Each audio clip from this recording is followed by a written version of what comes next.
Thank you, Carolyn, and thank you, President Vinson, for being in this conversation. One of the things that I wanted to say at the start is that I have a new book coming out in September. Shameless plug. But the book is, this is the galley copy, Peril and Promise, College Leadership in Turbulent Times. And when I picked that title, I had no idea how much peril there would actually be. But there is still plenty of promise, and we are going to be talking about some of that promise today. I have had the opportunity to work with Ben in a variety of contexts, most recently in an institute that encourages academic leaders. It's known as the Academic Leadership Institute, happens every summer at Swarthmore College, and was really excited when Ben was selected to be president of Howard University. So I'm really delighted we're going to have this conversation together.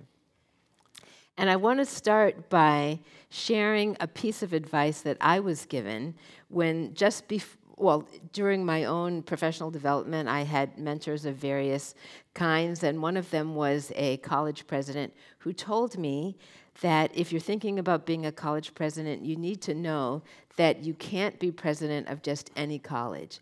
It has to be one that you truly love. It has to be the right fit. Because, she said, it's a really hard job, and in the end, you will do a lot for your lover. And I thought that was a great analogy. And certainly spoke to me as I thought about where I wanted to exercise my leadership. And so I want to use that to ask you, Ben, what brought you to Howard University? Well, I think that's a marvelous insight. I have to totally agree with you. Before I share my remarks, I would like to also just to thank this group for having this conversation. I think this is an important time for us to be talking about higher ed, but also to be thinking about and remembering the potential that we have as institutions, and particularly HBCUs. So for me, my story with Howard really begins, as many of these do, with the search firm process. I was happy at Case West Reserve, being provost, but the search firm called and made this opportunity available, or at least letting me know that this opportunity was available. And for me, almost immediately, what struck me was the potential future of Howard, building upon its legacy.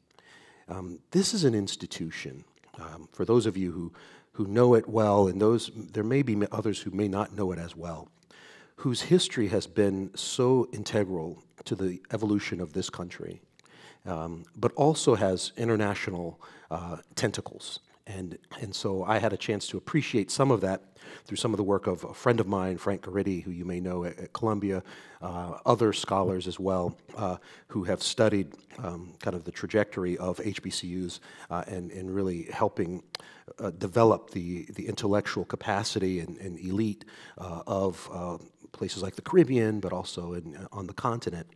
And so I was almost like an immediate attraction to the institution and its legacy. Howard was founded in 1867. This is a very critical moment in American history, of course, right upon the aftermath of the Civil War, the beginnings of Reconstruction, and a group of Congregationalists from New England went and convened in Washington, D.C. as part of the Reconstruction effort, and began to conceive of an institution, and like many in this age, perhaps it was to train ministers, perhaps it was to do more, and soon evolved into a type of institution where it was kind of conceived as a comprehensive institution to help freedmen find a place in the emerging society. And that promise, Beverly, is etched into the core of the institution.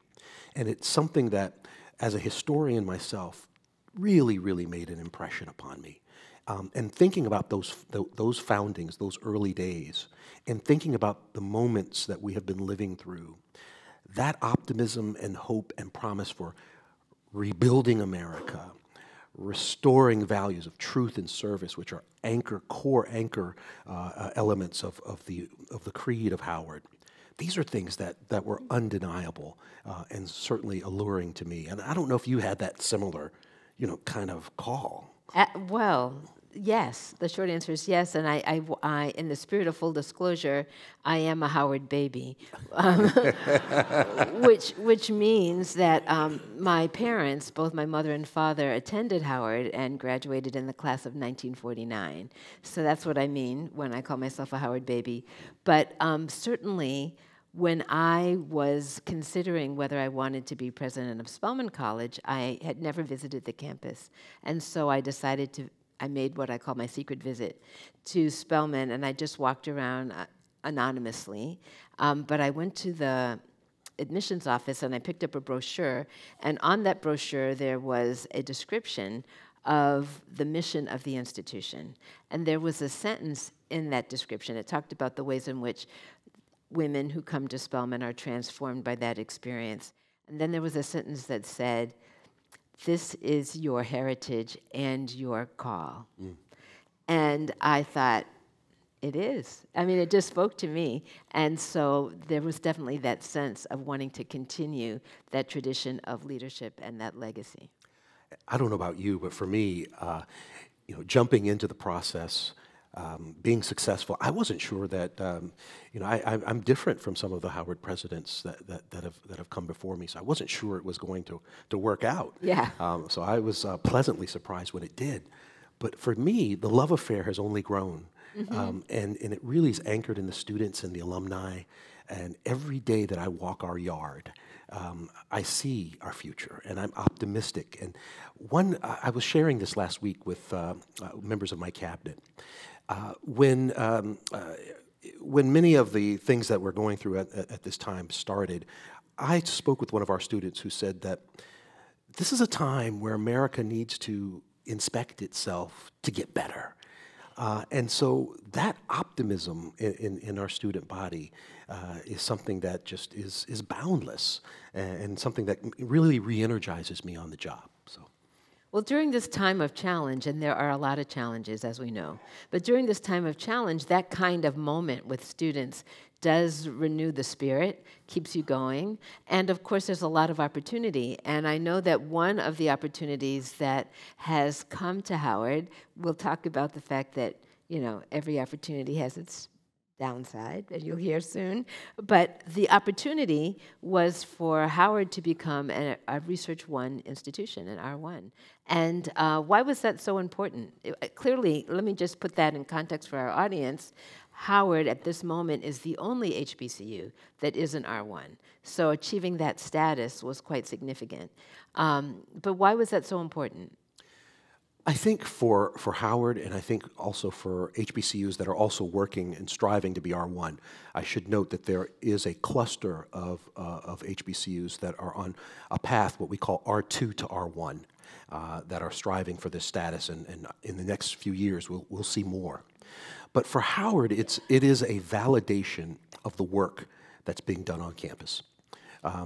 It really is I think a kind of a highway to future validation of the type of innovation and excellence in research that Howard has brought for many, many years. For us, it was a journey that we started on very much in earnest in about 2018 or so, when we focused on this effort to become an R1 institution. We had a lot of research being done, but we knew that through creating a research office, a sponsored research office, through figuring out other ways which we could support our faculty to boost their work, their scholarship, that this would be something that was within sights. What I see as symbolic about Howard being an R1 is that it really puts a marker on something that I'm calling the next generation HBCU, or next gen HBCU. And what I mean by that is that there's a solution set, there's a methodology, there are forms of conversations that happen on the campus of HBCUs, and Howard specifically, that are very different than the types that I have seen in my journey in academia. And I've been to many institutions recently, Provost at Case Western Reserve. I see colleagues from Johns Hopkins here where I served as well. Amazing places. But one of the things that I have seen at Howard is that the dedication and focus to issues of social justice, equity, and trying to reconcile disparities is something that you can go to from any department, any school, and there's a common language. And sometimes the approaches that are utilized to investigate these areas have inhabited the margins of the research enterprise. But now, with this particular status, that form of thinking, this campus-wide conversation and focus, what I call it is a broad focus. Throughout the campus, anyone at any time can be talking about these issues in a very broad way, but they're all focused on these particular outcomes. That, which is the element of a next generation HBCU, is something that is being validated, being supported with additional resources, and in some ways turbocharged for the benefit of our society. New innovative solutions through Howard University and through other HBCUs to come will be a part of the Rolodex of possibilities for our society to continue to confront many of the investigative challenges that we face. And so this is a signal moment from my point of view, because it is a marker of a next generation HBCU, and it helps us in our journey. Well, it is a great moment, and it is a signal moment, as you said, but it does have, as they say, timing is everything, right? Yes. And there is a challenge about this particular time to be a Research One institution. And I want to put this in the context of the historic partnership between the federal government and research universities, which really goes back to the end of World War II. I know that many people in this audience will be familiar with that history, but in case there are those who are not, I want to mention that if we rewind to the end of World War II, Vannevar Bush, a physicist and scientist who was advisor to Harry Truman, pushed for science as the next great American frontier, and argued that in order to really achieve the scientific accomplishments that the next generation and generations after would need, the most efficient way to do that would be to partner with universities, because the universities already had scientists, they already had lab facilities, and that partnership would be better than the government trying to build its own, right? Independent federal institutes was not the way to go, he argued. And in fact, that's what happened. And what we think of today as, or thought of today as the methodology in terms of the National Science Foundation, NIH, et cetera, all of that has its roots in this decision back after World War II to partner the government and research institutions. And one of the things I learned when I was working on my book was that indirect costs were, I will confess, as a college president, somewhat of a mystery to me. But what I learned was that the indirect costs, what was a mystery was why they varied so much, right? You know, one institution has one level of indirect costs and another one has a different level. But what I came to understand was that the calculation of those indirect costs is based on the investment that the institution has already made to its infrastructure. So those institutions that have spent a lot of money, whether that's fundraised or otherwise, but non-federal dollars, creating the infrastructure for their science and their research, receive a higher rate of indirect cost than those who have less infrastructure, or for whom, I'm going to use Spellman as an example. Spellman has a fabulous undergraduate science center, much of it built with federal dollars, and therefore it doesn't count toward the indirect cost rate because the federal government paid for it. That said, regardless of what your institution is, a 15% indirect cost rate is not going to cover your expenses. And so that that situation that many institutions are confronted with right now, just as you've become an R1, I'm wondering what impact that's had for Howard. Well, I think many of you know the answer to this question, but I certainly joke with my colleagues at Howard that what a fine time to become an R1, right? We couldn't have picked a worse time if we could have. But seriously, to your point, we have put so much money into our research office over the past several years. Since I became president at Howard, one of my top 3 investments from my own discretionary and from university strategic dollars has been in the research enterprise. We also were blessed a couple of years ago to get a UARC, which is a university-affiliated research center, where we focus on AI and tactical autonomy. And so it's of course, a government contract. Some of you may know the APL, the biggest of all of these, the Applied Physics Laboratory at Hopkins. Hopefully, in 50 years, we'll have an APL of that scale because those are important for university life. But what's perhaps not as known is that apart from the government investments, we have to make investments. Investments in faculty, investments in buildings, and in additional infrastructure. We are in the process, because we are an HBCU, we've had a unfortunate historic legacy of underfunded labs. Yeah. Buildings that are in bad shape. And so part of our plan over the next several years is to build new labs. And all of this work and investment is, the recovery of that is at risk. Mm-hmm.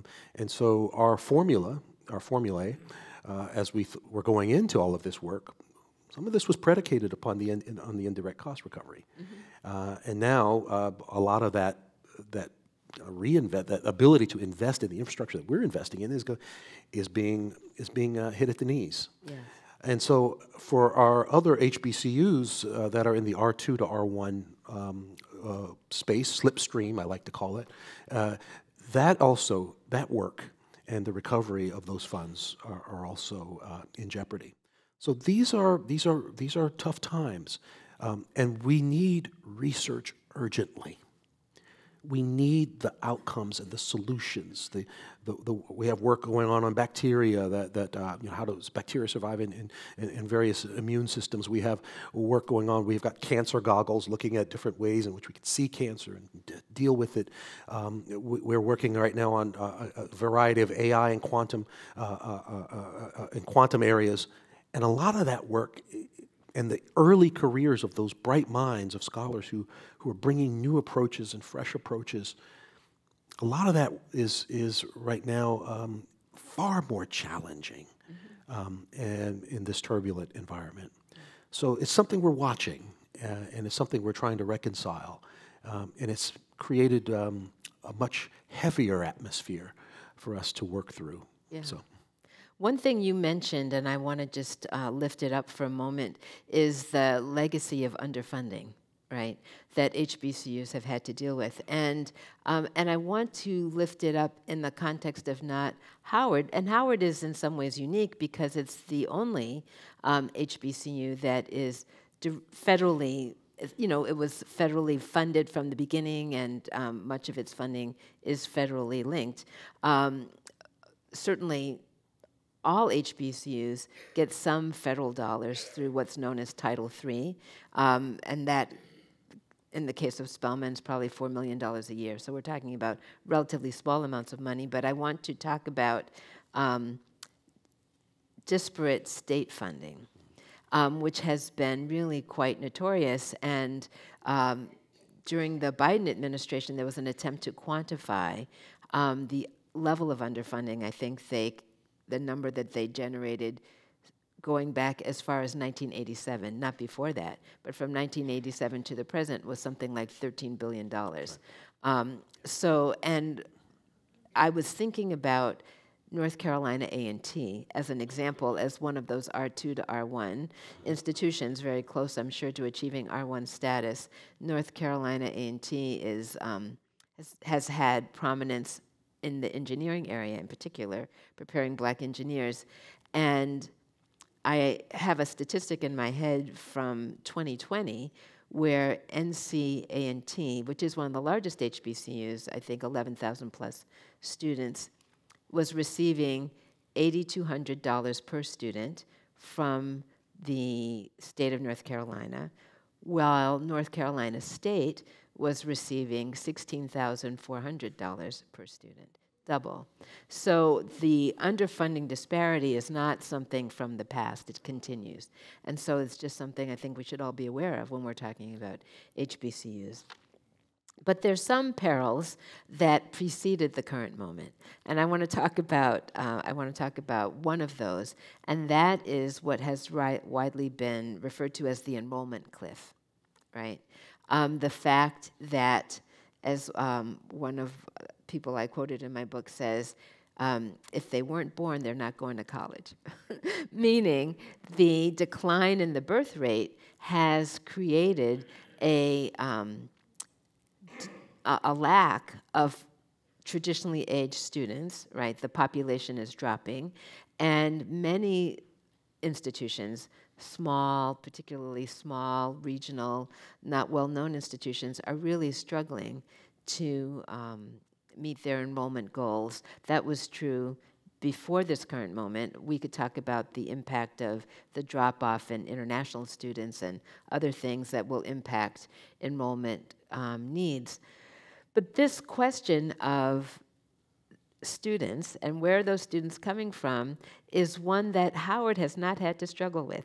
I know that you are having a boon in enrollment. The same has been true of Spellman. I'm wondering if you could talk a little bit about why that is. I'd be glad to. Before I do want to put a footnote on the underfunding piece that Yes. you'd mentioned, because an executive order came out just a couple of days ago, and that executive order actually asks for more investment in HBCUs, and I think it's interesting to see that call and a real call for public-private partnerships and philanthropic investments in HBCUs, but also to correct some of that imbalance. So I urge you to take a look at that. But on the demographic cliff and the demographic explosion that we're feeling, for the past 5 years, Howard's actually grown in size. We are actually well north now of 40,000 applications for 25 to 2650 slots per class. And that has been a precipitous, if you will, or certainly a rather steep incline in our application base. And we think that some of what's happening is really institutions like Howard, Spellman, Morehouse are undergoing a bit of a renaissance. And some of that has to do with these are culturally affirming spaces for individuals of African American descent. But what's also not known is how many individuals we get that are also international. We get students from the Middle East, from Latin America. Historically, we've had students from China and Russia. But in this particular moment, these are spaces that are truly affirming in an unapologetic way for African American culture, and where students of our background are thriving. Yes.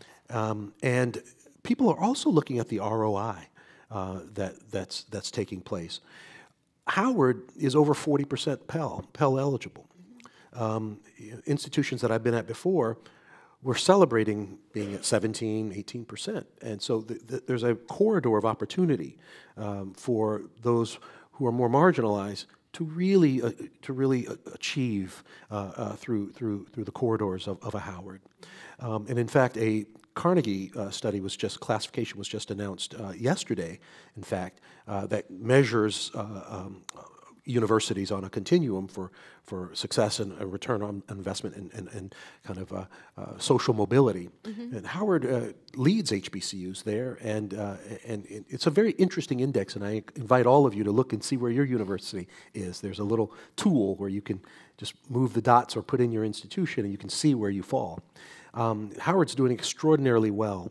HBCUs are doing very well overall. And that's why, one reason why students are coming.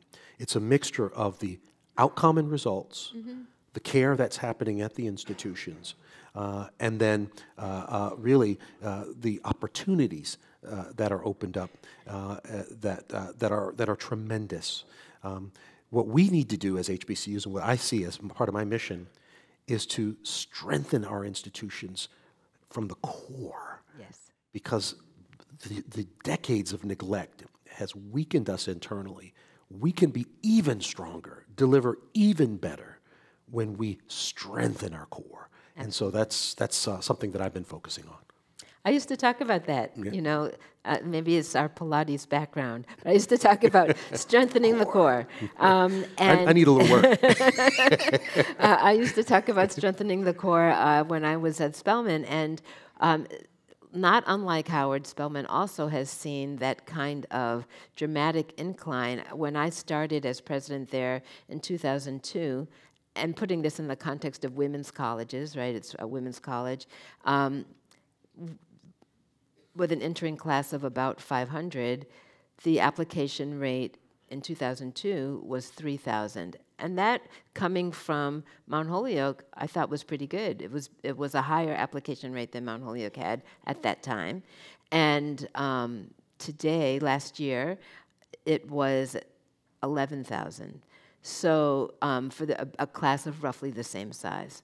So we've seen a dramatic increase. And I used to say to students when they came that this is a place built for you, right? And that the fact of being able to walk into a place where you are able to say, this place was built for me, and it's nothing less than the best, was something that was very appealing, I think, and continues to be.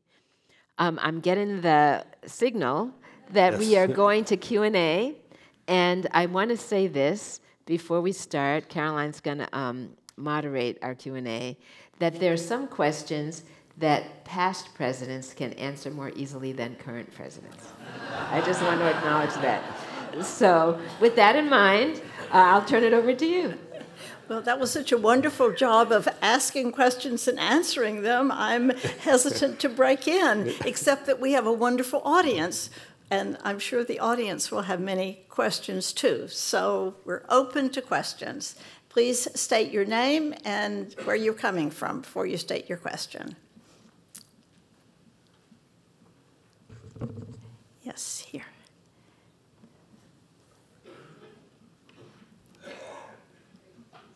I'm Susan Engel from Massachusetts, and actually from the birthplace of W.E.B. Du Bois. And that brings me to my question. So you talked about the commitment after World War II to the federal government's support of science. And this is going to sound like blasphemy to everybody here. I'm a scientist.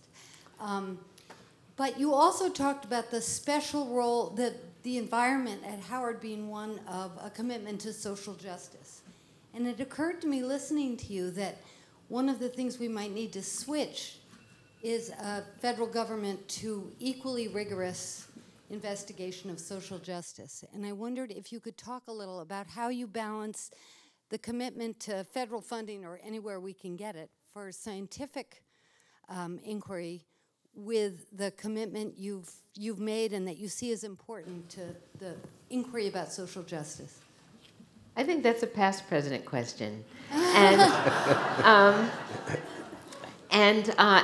certainly it's true at Spellman and other places. Throughout my career, a focus on social justice has been important, and I think we're at a moment when it is challenging for people who want to do that work, even to talk. I mean, you know, the E in DEI is equity, right? And the focus on removing DEI references on websites and in grants and all those things make it a difficult conversation to have. That said, I think that one can assert one's values in lots of different ways, and that the value of social justice is essential. And particularly at HBCUs, it's the core of its founding. You know, what's the purpose of an HBCU? It's to create opportunity for people who have been denied it. That is the history, and it continues to be the reality, though many HBCUs are much more diverse than you might anticipate. In fact, some HBCUs are now predominantly white. There are not very many in that category, but there are some. So the HBCU moniker references its history, not necessarily its current population. And while that is a past president question, I will note as well that there are spaces for important work to be done.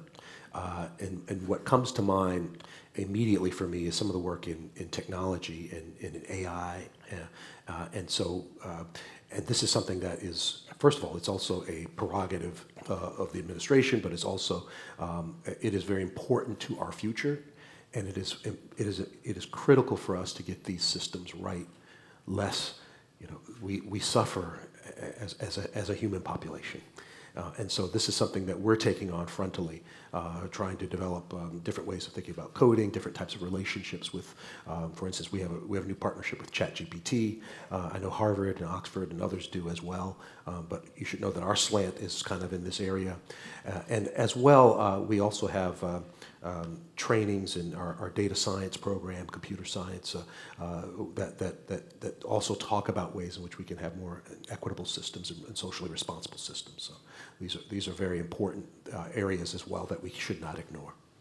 If I could exercise, moderator's prerogative here, I did want to ask a question about AI, and your response has triggered that for me, because we know that the advances in AI are, dramatic, happening at great speed. I'm wondering what Howard is doing to prepare students for this AI revolution. There are a couple things. And first of all, I actually wear AI on myself. This is an AI transcriber, which I'm not using right now. But at Howard, tell people how that works, because it's fascinating. Oh, so this is if you don't know. Sure, it's a wearable AI called Plod, and basically it takes conversations and creates summaries for me, very, very good summaries that I can then use, and it has action items in different meetings. So it's very, very nice companion to have around. But at Howard specifically, we have developed an AI council, and so we are also just completed an AI policy for the institution, which helps us think through how we utilize curriculum and what ways we are actually able to leverage the technology for faculty, staff, et cetera. So this is something that from a governance standpoint that's important for Howard. And for students, we are also making sure that certain programs, again, computer science is one, that we are also making sure that there's an AI facility, capability amongst our students, a kind of an AI familiarity.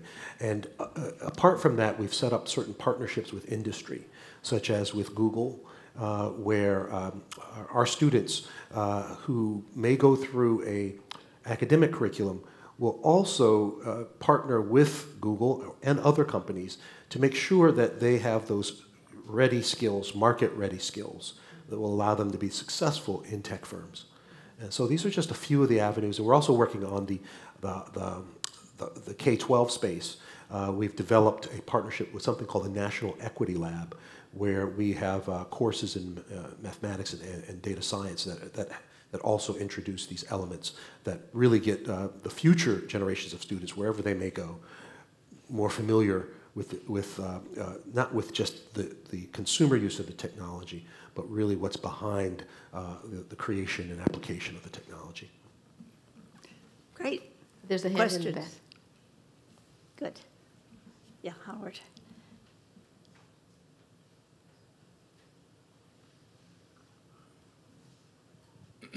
Hi, I'm another Howard Gardner from Cambridge, and I profited from this conversation. Most of the people here still have what I would call a Humboldtian view of higher ed, that liberal arts is very important, that people should have their minds expanded for disciplines and ways of thinking that they may not have been exposed to before. I'll use philosophy as an example. And I guess I'd like to know, assuming that most of your students and most of our students generally don't come to college with that vision, and their parents would almost never mention it. In fact, they don't know what liberal arts is, and I can give you 2,000 bits of data on that. What's your own thinking about the more classical views of what a higher education should be about, and how can that be preserved if it should be, and if not, how do we say goodbye gracefully?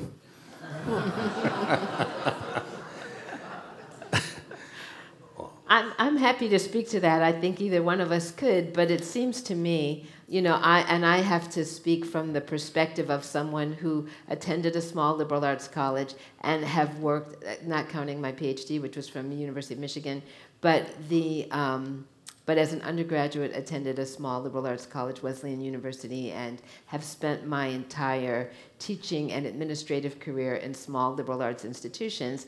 Clearly I have a bias in that direction, so I just want to acknowledge that. But I think it is possible to both encourage the kind of critical thinking and expansive problem solving that we often associate with a liberal arts college or liberal arts curriculum, and also the practicalities of being, as you said, market ready. Those things are not incompatible. In fact, I think they're quite compatible, because employers are saying what they want are students who can solve problems, who can think critically, who can communicate effectively, who can work effectively with other people across lines of difference.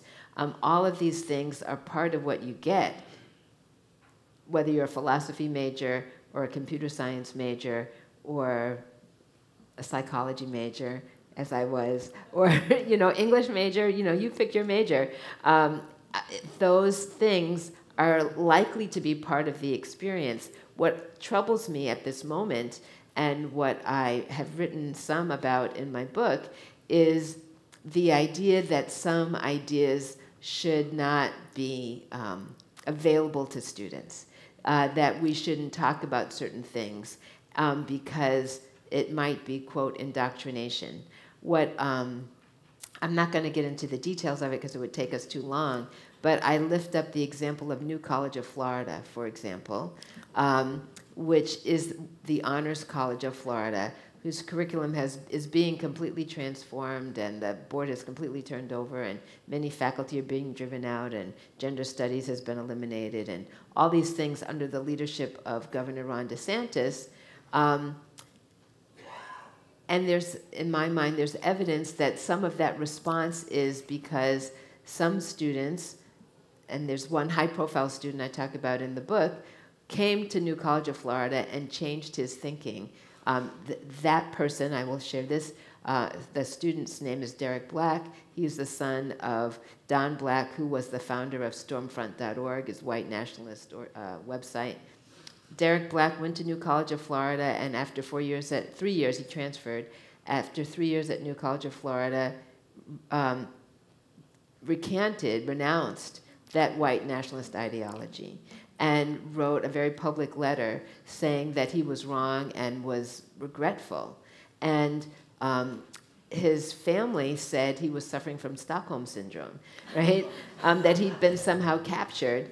But what had happened was he met people outside his, one of his best friends was a Jewish student who invited him to Seder every Friday, and he changed his thinking about Jewish people as a consequence of that experience. He got to know people of color. He changed his thinking. It became clear to him that the learnings of his family and the organization that he was a part of didn't match his experience, and he had to renounce it.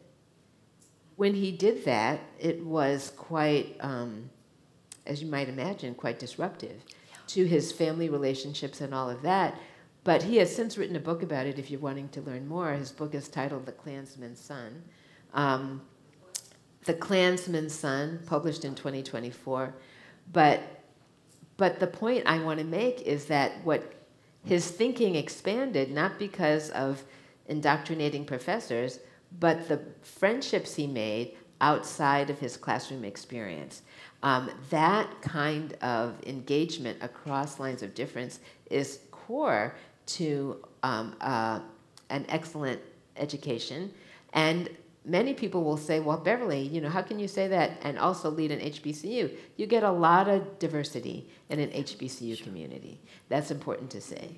But to your question, Howard, I think the commitment to holistic education is critically important, regardless of the kind of institution you represent. Howard, I'll just add quickly to that.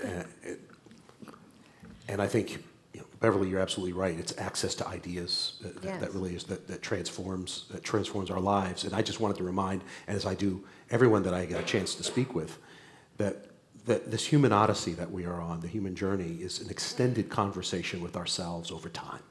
We have been in constant dialogue with prior ideas to inform how we improve and live the good life, improve our ways to live better lives. It doesn't change because we're in a highly technological age. Those conversations are necessary, a necessary part of our human journey. And so I continually try to remind students, audiences, that this is part of who we are. And if we lose that, we do it at our own peril.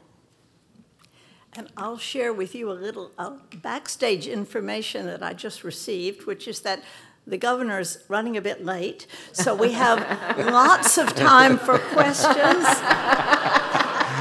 Well then. And I hope that there will be questions now, because this is a wonderful conversation. It's good that we can continue. Great. Good. Here and then back there.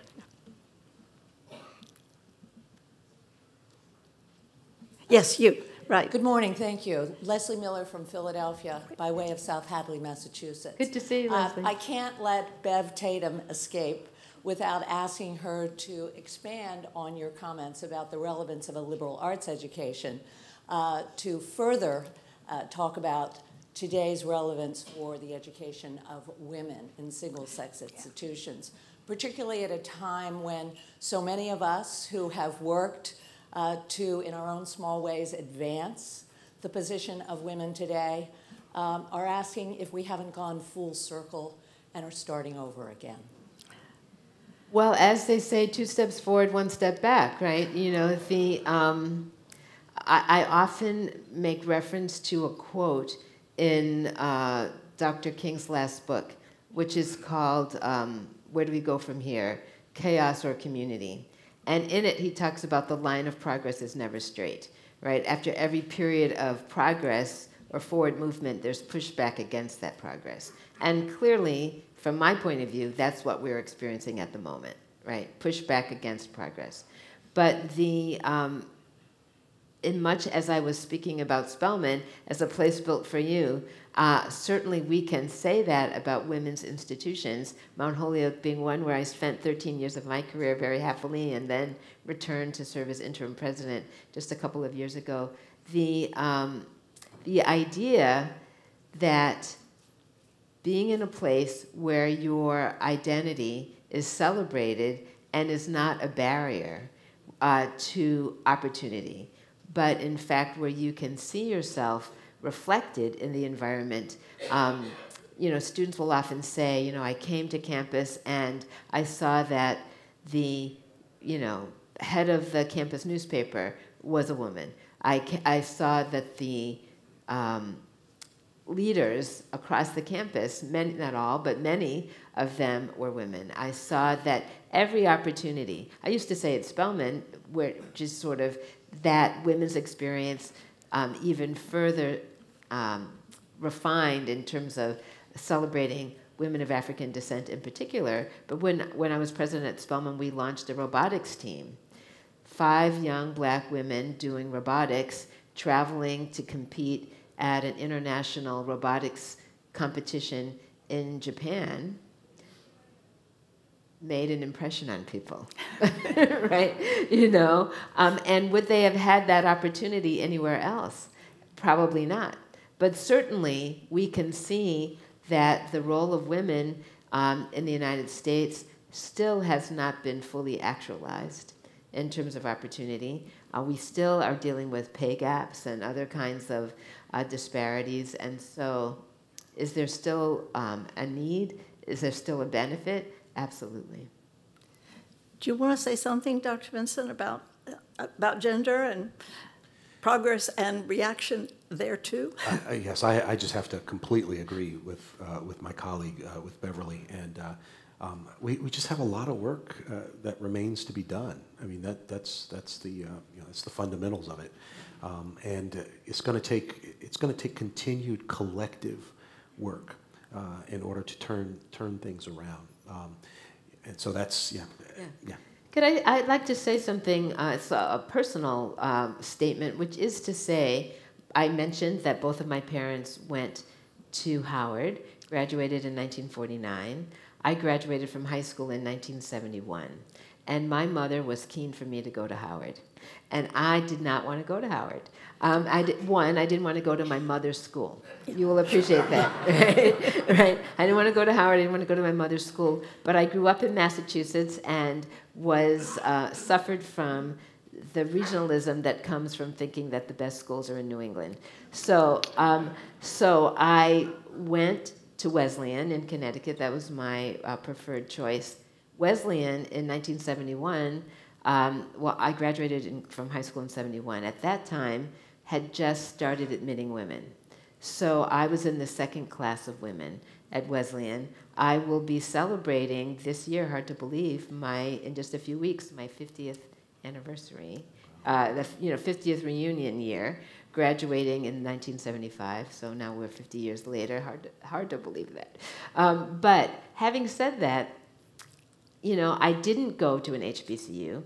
I went to the opposite of a women's college, you might say, because it was largely male, second class of women, and yet, and I had a high school counselor who suggested Mount Holyoke as an option, and I thought, why would I want to do that? That was what I thought, Leslie. I'm so sorry, but when I had the opportunity to teach at Mount Holyoke, which I started teaching there in 1989 in the psychology department, it was so obvious to me how my students were flourishing in that environment. It was really, as a latent life lesson about the power of women's education. And then, when I got to Spellman as president, having never attended an HBCU, having worked at that point 13 years at a women's college but never attending an HBCU, there were some Spellman graduates who were quite suspicious of me. Like, who is this, never went to an HBCU president from the Northeast coming to our institution? What does she know about us? That there were some women in the community who were a little suspect, thought I was suspect. But I used to say I'm having my HBCU experience late in life, right? Later in life. And of course, I loved the mission of Spellman, still love the mission of Spellman, and it was a great fit. But I say all of this to say my own experience of higher education was not a women's college. It was not an HBCU. It was a small liberal arts college, and then I went from Wesleyan to Michigan. Which was about the opposite of a small liberal arts college in terms of its size and scale. And I say all of this to say that the diversity of type and institution in the United States is one of the strengths of American higher education. And the fact that there are so many choices. Wesleyan was a fabulous choice for me. I had a great experience there. And I also see the great benefit that comes to the women who choose to go to Mount Holyoke and Spellman and the other women's institutions, the other HBCUs. So all of this is, I think, a recognition that there is a lot of peril, but much promise in the diversity in the American higher education environment, and we should celebrate that. Great. I think we have time for one more quick question. The governor is here, so one more quick question. Well, Susan Fisk, Jamaica, Vermont. My question is, for those of us who have affiliations with predominantly white institutions, what can those institutions learn from HBCUs about how to manage and encourage diversity, DEI things, especially in the current climate where they're forbidden? You must have thought about this. I have thought a lot about it and write about it in my book. I do want to acknowledge that a judge has just recently, it was in the headlines today, said that the Dear Colleague DEI letter that was sent to higher ed institutions is essentially out of order. And that, so I just want to say that. That said, however, I do think there's something that I talk about the ABCs, I write about them, but the ABCs stand for affirming identity, building community, and cultivating leadership. And I just want to say very quickly what the A represents. I won't go into the B and the C. But the A, affirming identity, is about being seen and recognized, right? Let's imagine we took a photo of this group from this stage, and you all got a copy of it. The first thing each of you would do would be look for yourself in the picture, right? Am I right about that? You would look for yourself in that photo, and you'd want to see yourself not only in the picture, but then you would also assess how you look. You want to be in the picture looking good, right? And if we think about our campus communities as like a great big photo that we're all entering into, everyone wants to be seen and wants to be seen looking good. So the one thing that administrators and educators can ask is who's missing from our picture? You know, is somebody being blocked by the pillar? You know, is everybody visible and how are they being seen? If we ask ourselves those questions, I think we will improve the climate for everyone. Yes. I've got one final insight. I know the governor is here, yes. so. And this comes from insight both working at an HBCU and at what we call PWIs, and predominantly white institutions. And one of the things that I've learned now, having served in both, is that there are ways in which sometimes the work of community, the work of building community, is overloaded on students of color Yes. in PWIs. And what happens then is that they're doing twice the work of community building, which then excludes some of their ability to have energy to do some of the work that they need to do to be successful students. And I see this as a major issue, something I tried to work on in my roles at my previous institutions, but something that's different that I see at an HBCU, where that double work that is not there. And so I encourage those of you who have the ability to communicate this to your institutions. That is critically important to support the diverse communities that you have on your campuses. Thank you so much for ending with useful advice. Wonderful panel. Thank you. Okay.